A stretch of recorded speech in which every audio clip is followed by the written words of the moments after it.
वसा जनसेवेचा। आज सकाळी परिसरात झालेल्या जोरदार पावसाने आणि विजांच्या कडकडाटाने नागरिकांची चांगलीच धांदल उडाली। सकाळी 7:30च्या सुमारास येथील ग्रामदैवत खंडोबा मंदिरावर अचानक वीज कोसळल्याची घटना घडली। सुदैवाने या घटनेत कोणतीही जीवितहानी झाली नाही।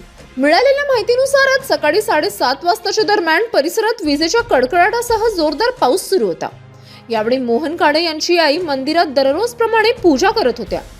पूजा सुरू असतानाच अचानक ढगांचा मोठा आवाज झाला आणि मंदिरावर वीज कोसळली। हा आवाज इतका मोठा होता की परिसरातील नागरिक भयभीत झाले। या घटनेचे प्रत्यक्षदर्शी संदीप पळसकर, विशाल खोरणे आणि रामा आखाडे यांनी सांगितले की पाऊस सुरू असताना अचानक मंदिराच्या दिशेने लख्ख प्रकाश दिसला आणि मोठा आवाज झाला।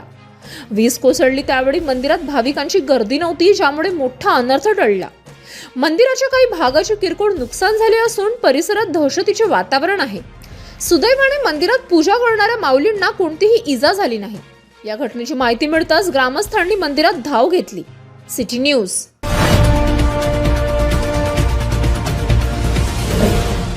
सिटी न्यूज वसा जनसेवेचा।